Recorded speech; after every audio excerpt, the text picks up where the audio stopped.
freedomslips.com, its staff, or affiliates. You're listening to Revolution Radio, freedomslips.com, 100% listener-supported radio, and now we return you to your host.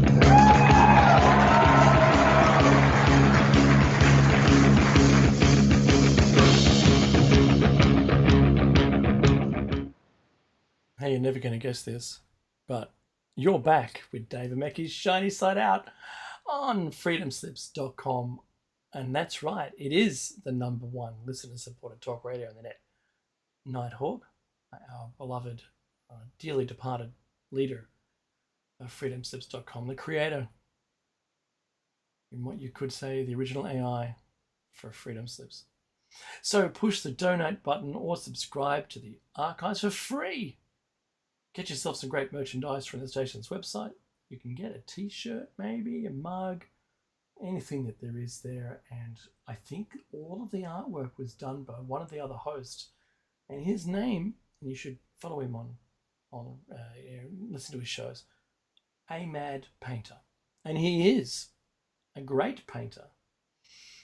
Thanks for listening to me and Mecky with Shiny Side Out, and thank you for listening to Revolution Radio. We are halfway through show 566. Mecky would say, oh my goodness, I was muted. I had the old double mute trick. I had the mute on the mic and the mute on Skype. I'll start again. You're back with David Mackey's Shiny Side Out on freedomslips.com on the number one. This is supported talk radio on the net. So push the donate button or subscribe to the archives for free. It's a great price. Even if I had to pay twice that amount, I'd still be very pleased because that would still be zero. Get yourself some great merchandise from the station's website, a t-shirt, a mug, or anything you like. It's all created by one of the other hosts on Revolution Radio, and his name is A Mad Painter, and he truly is a great artist. Thanks for listening to Revolution Radio, by the way, and Shiny Side Out. We are halfway through show number 566, and today's topic is Religiosity, Part 6. Now, since we've gone through all the begattings, that was the timeline, I'm going to isolate this next hour to talking about every one of the religions, and we'll just get through what we can get through. I'm going to tell you that the show notes are 31 pages long, but there's no way we'll get through it. So sit down, relax. Wow, look at those elephants. Mr. Rowe is another host on Revolution Radio in the chat room. You can join us in the chat room too, by the way. And he's making a whole bunch of things. Mr. Rowe, I'm going to ask if you could kindly make me a dystopian future scene outside amongst low-rise buildings with some observers looking up at the hideous mechanical creation that is destroying the city, hovering stories high, like maybe 5 stories high, in a like a foggy mist, where there are several tentacles hanging down from this thing, and people look in fear. If you can do that for me, that'd be great. Do it and post it in the link there in the chat room so we can all see. Whew. Okay, so let's go. In the past, we'd spoken about the origin in a timeline of all of religion. I used the evolutionary tree of religion as a tremendous example about like a visual aid as we spoke through it. It really only made sense if you were looking at it. Otherwise, it was really hard to listen to, I'm sure. But from a historic point of view, we did have to get through it. And I'm going to start with animism, which actually happens to be the oldest religion, as religions go, that we know of in this cycle of civilization. Years. Diddle-doo. A tentacle UFO destroying the ocean? No, actually, killing people and the city, leaving a path of destruction would be great. Mr. Rowe, if you could. All right.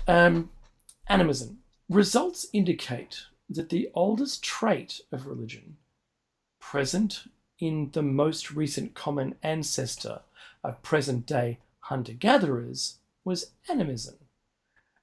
In agreement with long-standing beliefs about the fundamental role of this trait, belief in an afterlife emerged, followed by shamanism and ancestor worship. Ancestor spirits or high gods who are active in human affairs were absent in early humans, suggesting a deep history for the egalitarian nature of hunter-gatherer societies. There is a significant positive relationship between most characters investigated, but the trait of high gods stands apart, suggesting that belief in a single created deity can emerge in a society regardless of other aspects of religion. The key takeaways of animism are, there's three of them. Animism is the concept that all elements of the material world, all people, animals, objects, geographic features, and natural phenomena possess a spirit that connects them to each other.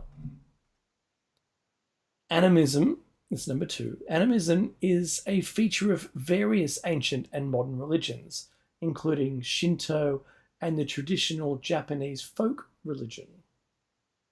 Number three, today, animism is often used as an anthropological term when discussing different systems of belief. You could say that the first point, that all people, animals, objects, geographic features, and natural phenomena possess a spirit that connects them to each other. That's, if you like science fiction, could be like the Force. It connects, it binds everybody, connects them together. Oh, I haven't seen it, Mr. Rowe. Come on, make me that thing, please. All right, animism. Belief in spiritual beings. The term is associated with the anthropology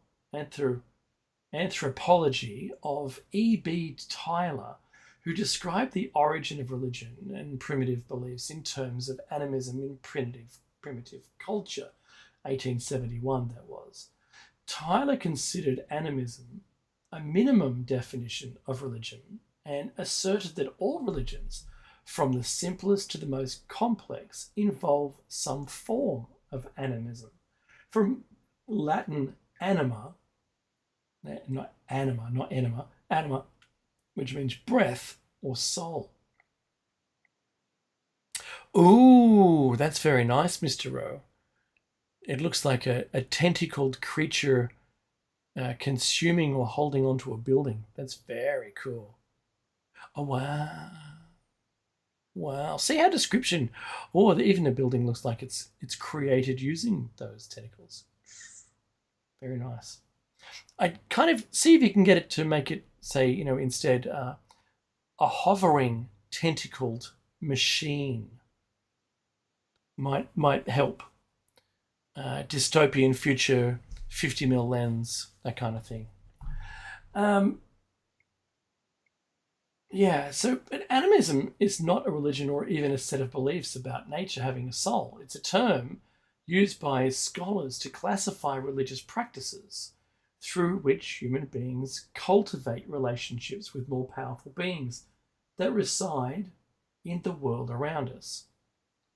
So, what is animism? By Mackenzie Perkins. This was updated on April 5th, 2019. Very, very recent. Animism is the idea that all things, animate and inanimate, possess a spirit or an essence. First coined in 1871, animism is a key feature in many ancient religions, especially of indigenous tribal cultures. Animism is a foundational element in the development of ancient human spirituality, and it can be identified in different forms throughout major modern world religions. Animism definition. The modern definition of animism is the idea that all things, including people, animal, geographic features, natural phenomena, and inanimate objects, possess a spirit that connects them to one another. Animism is an anthropological construct used to identify common threads of spirituality between different systems of belief. Animism is often used to illustrate contrast between ancient beliefs and modern organized religions. Hang on a second, there we go. That'll fix up my response times. In most cases, animism is not considered to be a religion in its own right, but rather a feature of various practices and beliefs. The origins. Animism is a key feature of both ancient and modern spiritual practices, but it wasn't given its own modern definition until the late 1800s. Historians believe that animism is a foundation to the human spirituality, dating back to the Paleolithic period and the hominids that existed at the time. Historically, attempts have been made to define the human spiritual experience by philosophers and religious leaders.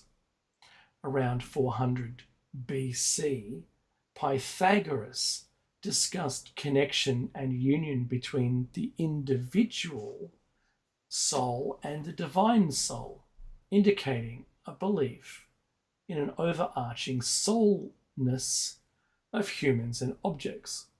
He is thought to have enhanced these beliefs while studying with ancient Egyptians, whose reverence for life in nature and personification of death indicate strong animism beliefs. Wow, that's a good image right there. So Mr. O is working with previous hours' discussion, and as a tentacle creatures, wow, they don't kind of look as mechanical as I expected. But very, very interesting. And can you believe, just on a side note, can you believe that software is able to create this from an idea? From text, they can make images, which if you saw in real life would just be frightening. Goodness me. You should ask it for the most frightening image of a person that could be possibly ever made. That'd be a nice one. Oh boy. Plato identified a three-part soul in both individuals and cities in Republic, the book, republished around 380 BC, while Aristotle defined living things as things that possess a spirit on the Soul, which was another book published in 350 BC. Or the idea was published.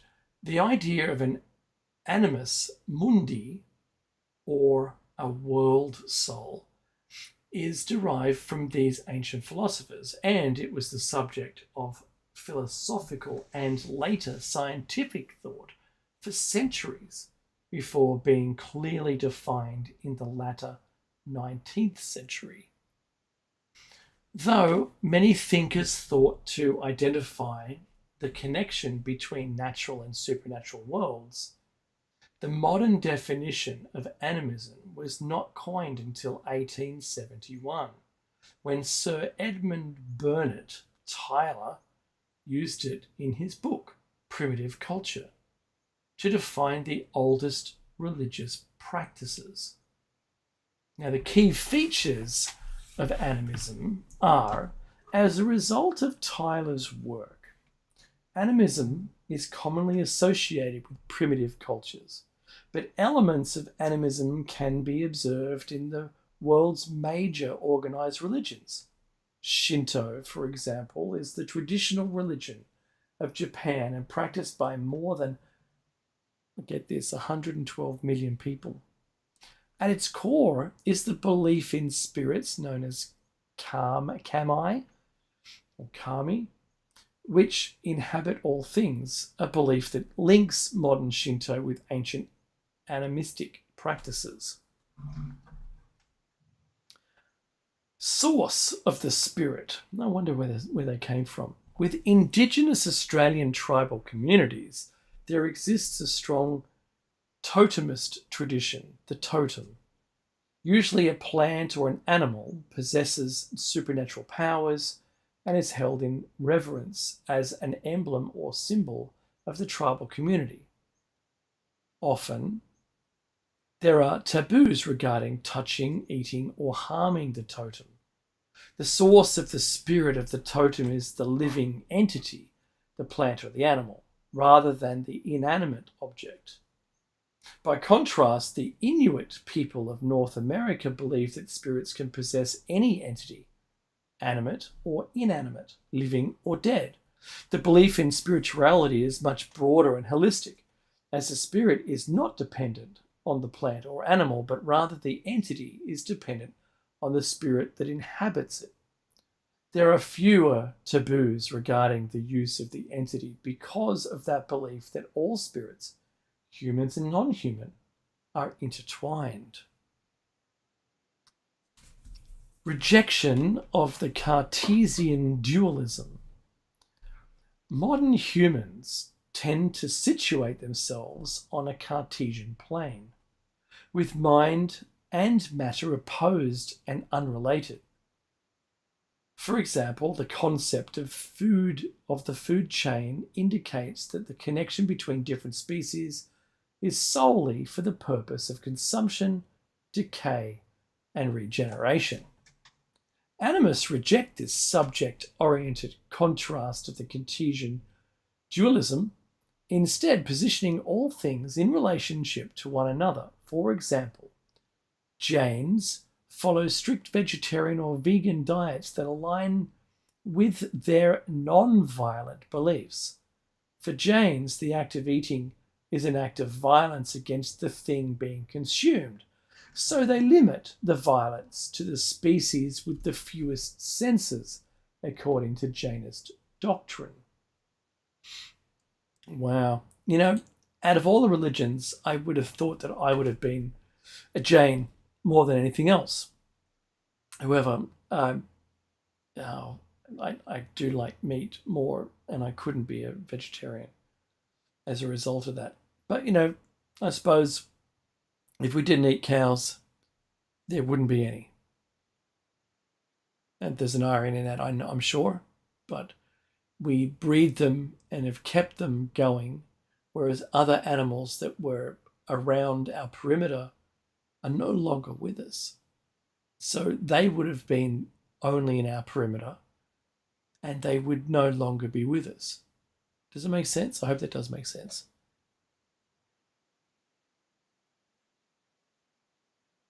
You're familiar with it? Oh, okay. I'm going to have a look at that after my show concludes, Flippy, but appreciate it. Yes, I do talk about the Matrix quite a lot. And I find that I know the Matrix isn't the original story that the Matrix used to create, like the brothers back then created it. But yes, no, I'm fully aware of it, and I'm happy to watch that video after my show concludes. Otherwise, it'll be a very boring 40 minutes of me sitting quietly watching a video. But thank you. The eight oldest religions in the world, organized as far as we know, at least. Simon Lesser, a UK literary editor, on the 24th of August 2022, wrote, "Though most religions make it to a point to claim their teachings have been consistent since the dawn of time, whenever that was, spiritual traditions have appeared and disappeared throughout the ages with the same regularity as empires, and if such ancient faiths as Manichaeism, Mithraism, and Tengrism are all begone, a few of the oldest religious and religions and practices are still around today. Find out what they are below. While written history is only around 5,000 years old, religion in some form has probably been around since the origins of mankind. Although several religions claim to have teachings that date back to the dawn of time. That's when humans began realizing time existed. Spiritual practices and beliefs have emerged and eventually faded out of history as often as empires. Several large religious movements have been lost to history, but several ancient religions are still practiced today. It's important to note that while a few of the following religions can be definitely traced back to their origins, overall it's hard to know when most religions exactly emerged, and dates can vary wildly depending on the reference. Taoism. This is about 500 BCE, not BC, but before the Common, I suppose, yeah, BC, before the Common Era. The country of or region of origin was China. Number of followers, about 20 million.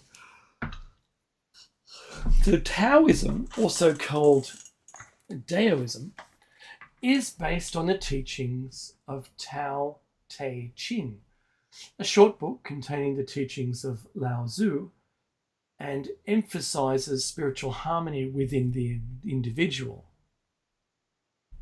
Although there isn't any sharp distinction today, there are two main schools within Taoism: philosophical Taoism, or Tao Chai, or Tao Chi, and religions Taoism.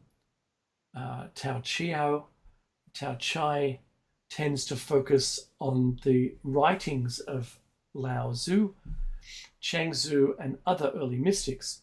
Tao Chao, meanwhile, emphasizes religious rituals aimed at attaining immortality. The idea of unity and opposites of yin and yang is one of the best known facets of Taoism. The main idea of yin-yang is that the world is filled with complementary forces such as action and non-action, light and dark, hot and cold, etc. Prior to the Communist Revolution, Taoism was one of China's strongest religions, and it recovered somewhat today and is practiced in China, Taiwan, Southeast Asia, and in the West. Confucianism, this was 600 BCE, also China, and the current number of followers is 6 million. Confucianism is often recognized as a religion, although it is not practiced as the traditional organized religion, and its believers view it more as a system of social and ethical philosophy. The religion gets its name from its founder, Confucius, an anglicization of his actual name, Kyongfu-tzu, or Master Kung. He did not set out to found a new religion, but was interested in reviving the values and beliefs of the Zhou dynasty. Throughout the years, Confucianism has had a strong influence on the spiritual and political life of Chinese people. The influence has spread to other parts of East Asia, including Japan, Korea, and Vietnam. Jainism. Country of origin, India. Number of current followers, 4 million. Jainism is another ancient religion from India that is believed to have emerged in the 6th century BCE, around the same time as Buddhism, and shares similar beliefs to Hinduism and Buddhism. The religion does not have a single religious text to draw from, and its adherents believe instead that the truth has been revealed at different times by Tirthankara, or their prophets, who have achieved the highest spiritual goal of existence. Followers of Jainism believe that there have been 24 prophets, and that the last of them was Mahavira, who is credited as the founder of Jainism and was also contemporary of Buddha. And we move on to Buddhism. Oh, I say this Matrix. Sorry, Flippy. Not the Matrix movie, but rather this Matrix. Okay. I will observe the video when we're done. Now, Buddhism, 600 BCE. Country of origin, India. Subcontinent, modern-day Nepal. Number of current followers, you're not going to believe this, 500 million. Wow. Unlike most of the other ancient religions, Buddhism can trace its roots back to one founder. Buddhism's founder was a prince born in modern-day Nepal over 2,500 years ago named Siddhartha Gautama. According to Buddhist theory, that person cast aside his luxurious life as a prince after he witnessed the suffering outside of the palace walls for the first time. After that, he sat beneath the Bodhi tree, a tree of awakening, or the tree of awakening, and eventually reached enlightenment, thus becoming the Buddha. Since then, followers of Buddhism practice the Buddha's peaceful teachings and seek the path of enlightenment for themselves. Shinto, 700 BCE. Origin, Japan. Followers, 4 million.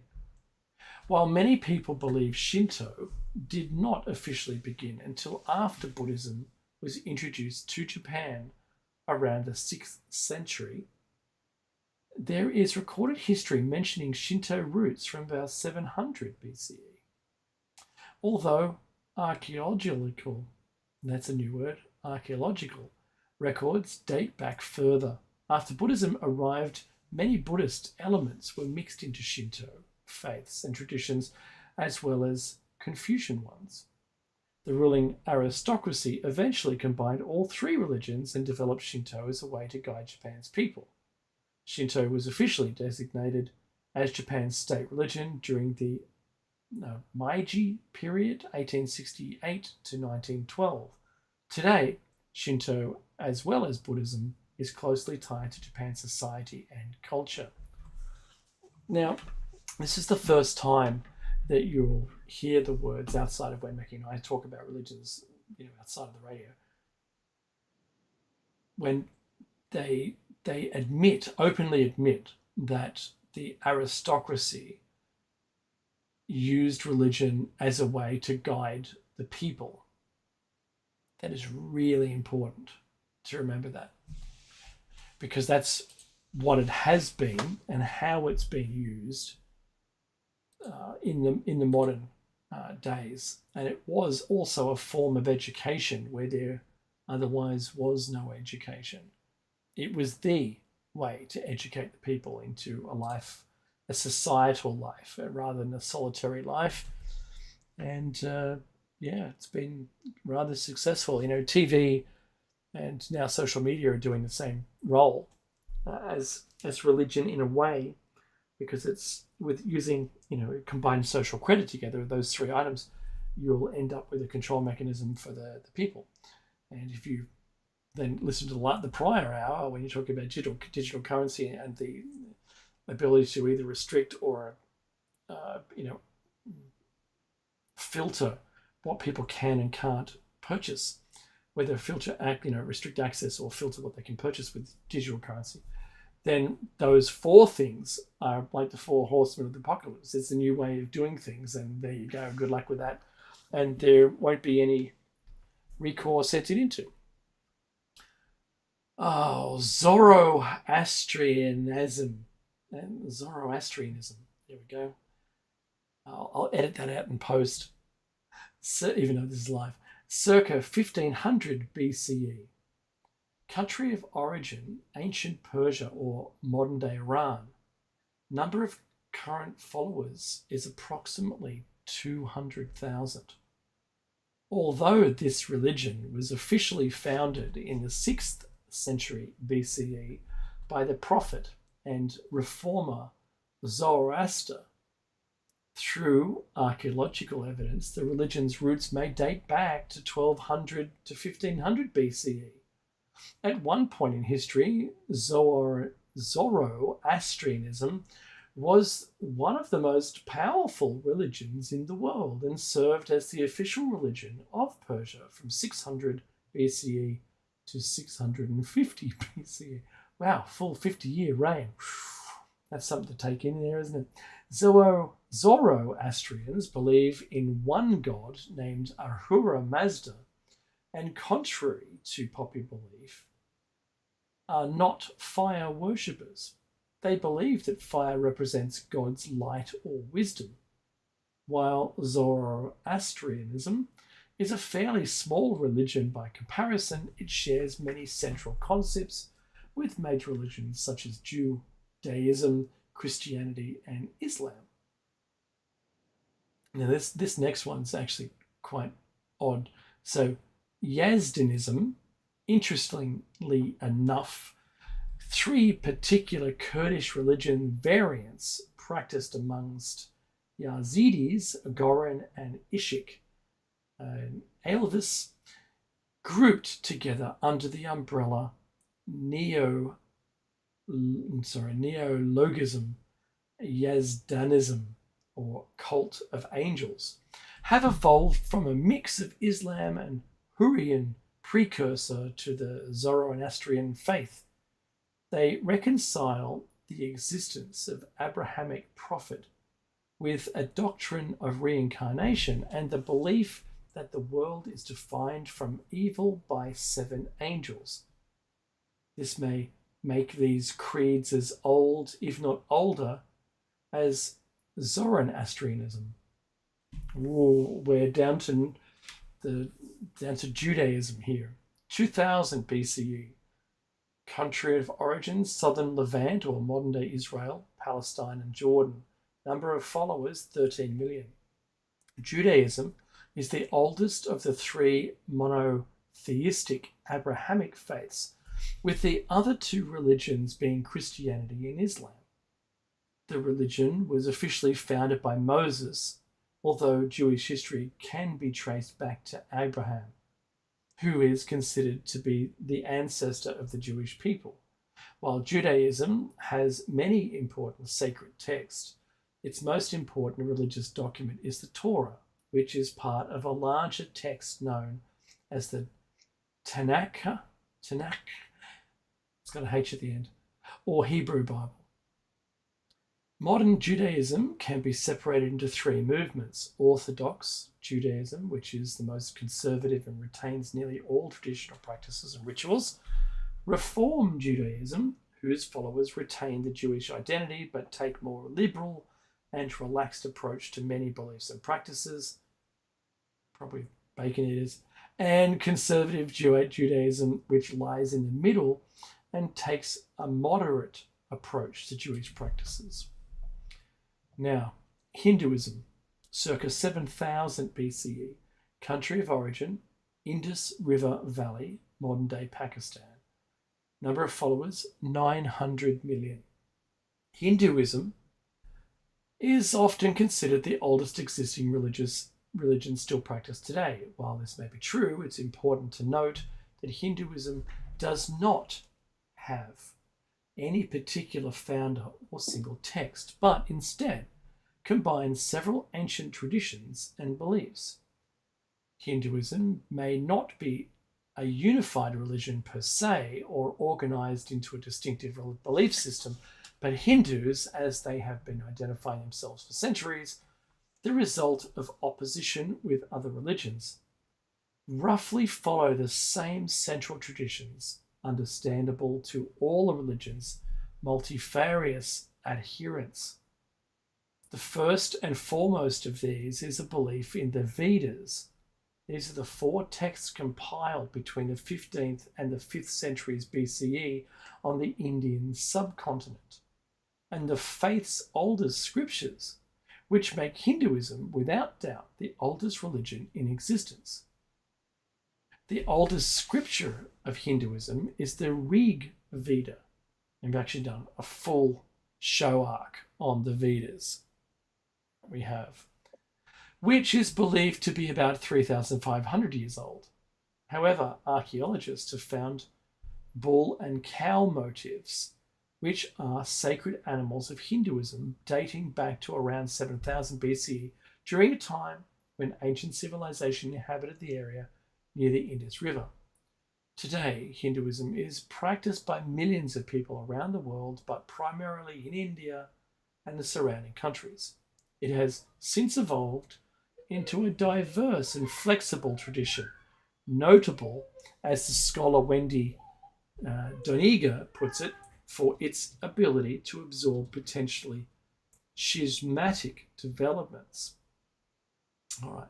Criticism of religion. This was going to come up. I just knew it. I knew it. Criticism of religion involves criticism of the validity, concept, or ideas of religion. Historical records of criticism of religion go back to at least the 5th century BCE in ancient Greece, in Athens, specifically with Diagoras, the atheist of Melos. In ancient Rome, an early known example is Lucretius, or De Rerun Natura, from the 1st century BCE. For every exclusive religion on earth, as well as every exclusive worldview that prompts exclusive truth claims, necessarily denigrates the truth claims of other religions. Thus, some critics of religions become criticisms of one or more aspects of a specific religion tradition. Critics of religion in general may view religion as one or more of outdated, harmful to the individual, harmful to society, an impediment to the progress of science or humanity, a source of immoral acts or customs, a political tool for social control. And like I said, if you drew a line in the ground and a representative from every religion was placed along the line, there would be no religion that agreed with any other religion. Meaning that because they're all so vastly different from each other in the way that they practice or preach or their doctrines or their ideologies are concerned, that only one of them is right, that to me says that 99% of them are wrong.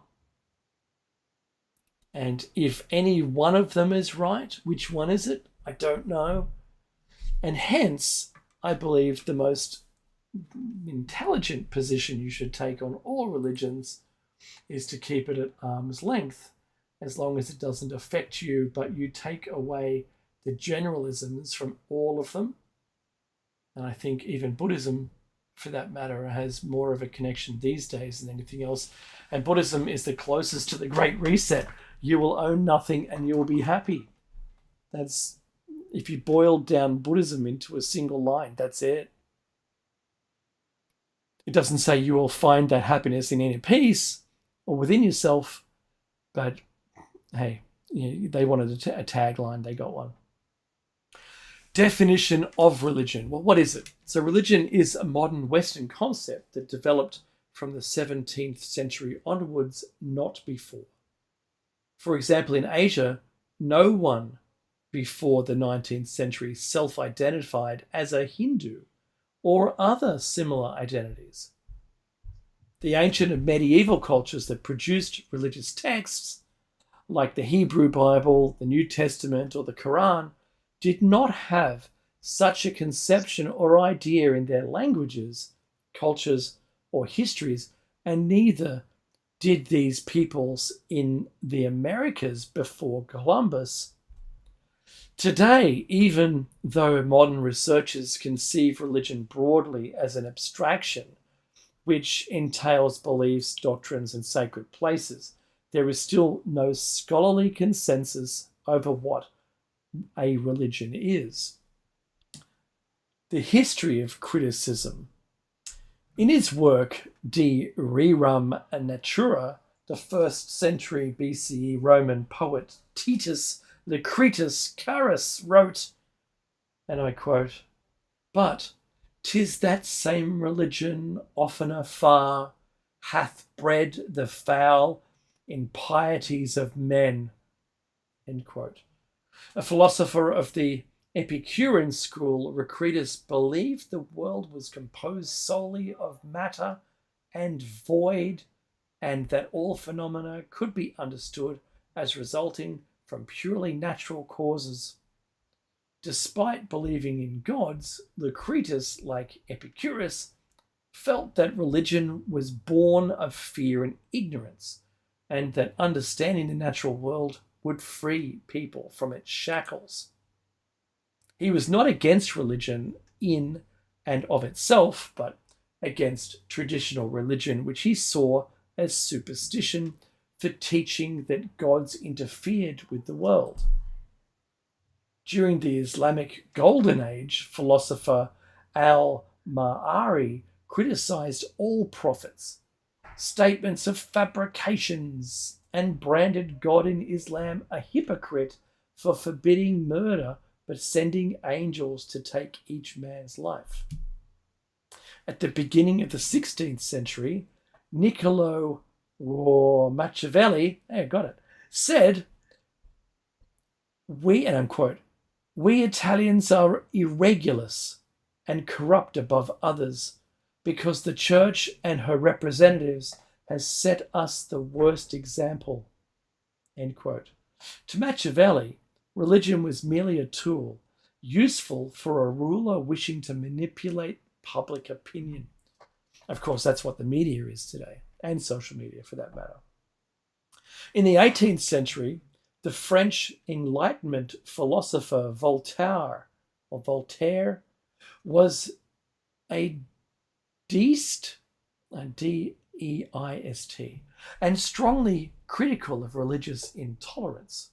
Voltaire complained about Jews killed by other Jews for worshipping a golden calf and similar actions. He also condemned how Christians killed other Christians over religious differences and how Christians killed Native Americans for not being baptized. Voltaire claimed the reason for these killings was that Christians wanted to plunder the wealth of those killed, which is theft. And you got murder, then theft. Voltaire was also critical of Muslim intolerance towards other religions. Also in the 18th century, the Scottish Enlightenment philosopher David Hume criticized the teleological arguments for religion. Hume claimed that natural explanations for the order in the universe were reasonable. An important aim of Hume's writing was demonstrating the unsoundness of the philosophical basis for religion. The 18th century American Enlightenment political philosopher and religious skeptic Thomas Paine is especially noteworthy, both for his contributions to the cause of the American Revolution and his writings in defense of deism alongside the criticism of Abrahamic religions. In The Age of Reason, that's a book, 1793 to 1794 for 1 year, and other writings, he advocated deism, promoted reason and free thought, and argued against institutionalized religions in general and the Christian doctrine in particular.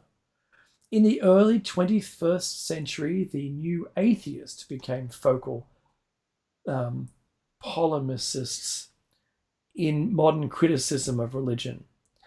The four authors came from widely different backgrounds and have published books which have been the focus of criticism of religion's narratives, with over 100 books and hundreds and hundreds of scholarly articles commenting on and critiquing the Four Horsemen works. Their books and articles have spawned debate in multiple fields of inquiry and are heavily quoted in popular media. Online forums, for instance, like YouTube and television and popular philosophy.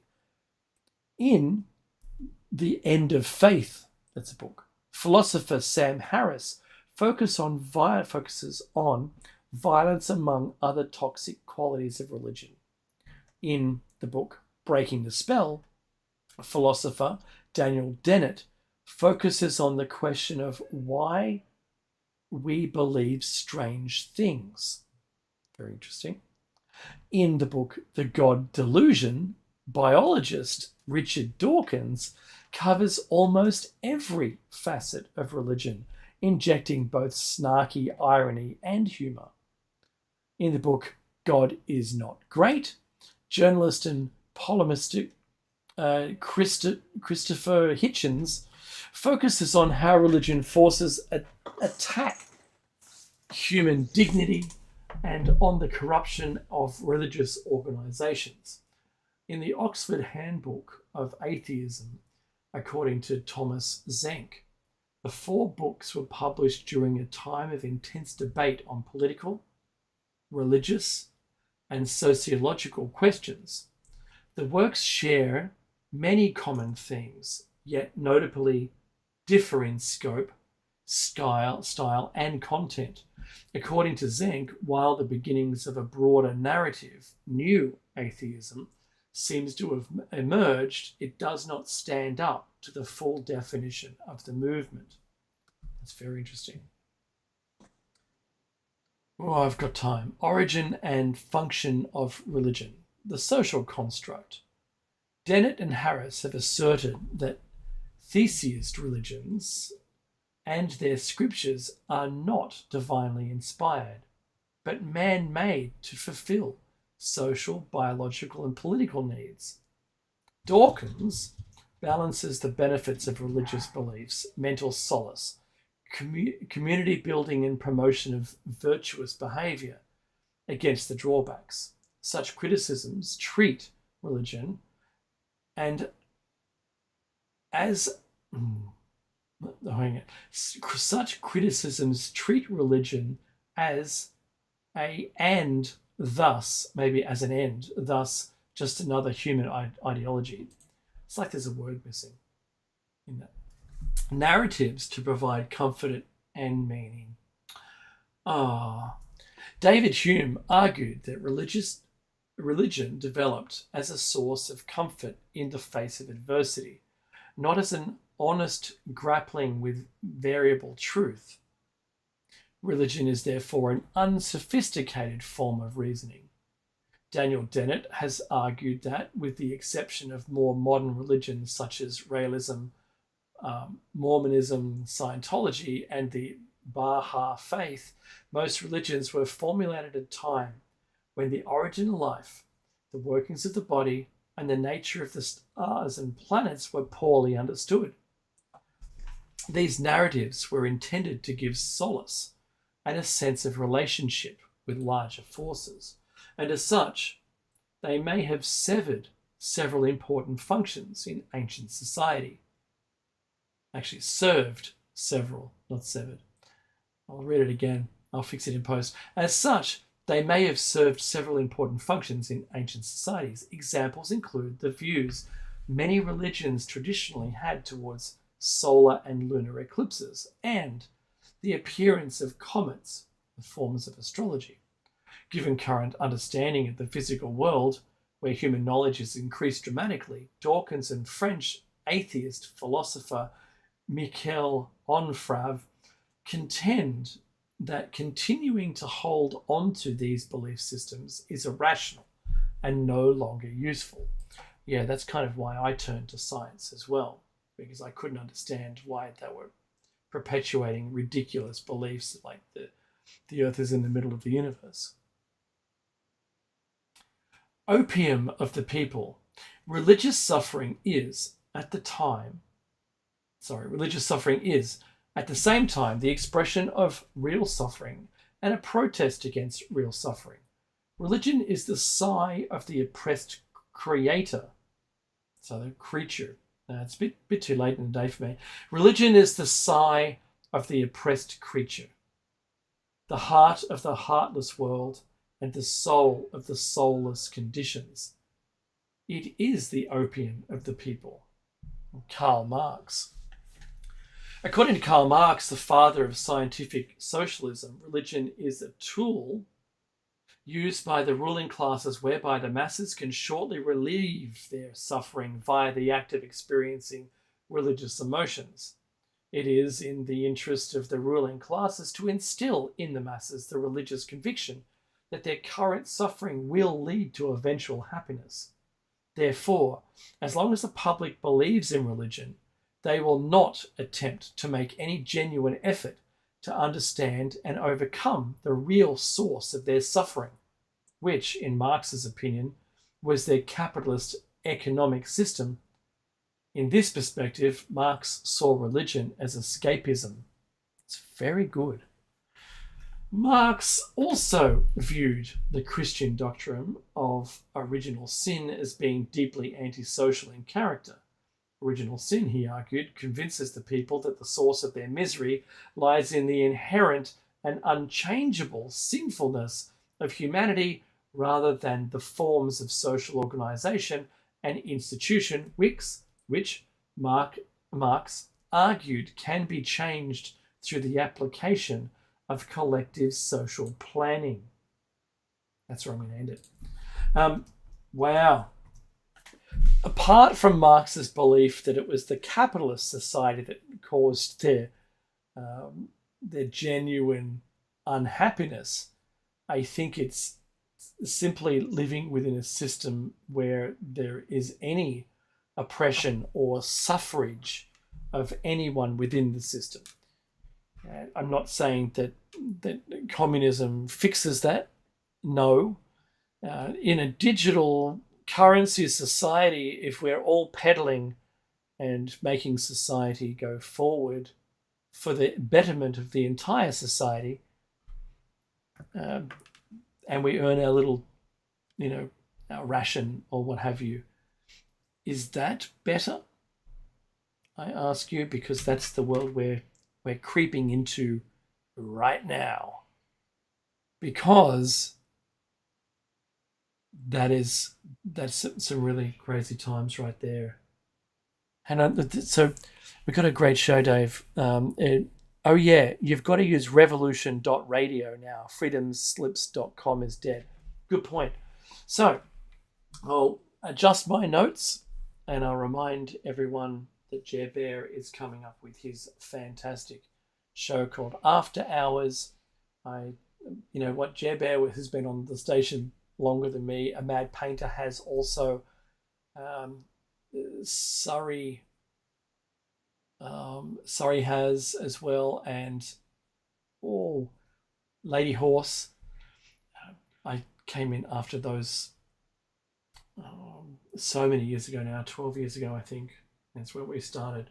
We're in our 12th year, so we're 11 years ago. I can safely say that that's how long ago it was when Nighthawk offered me my own show, and I called up and spoke on a round table.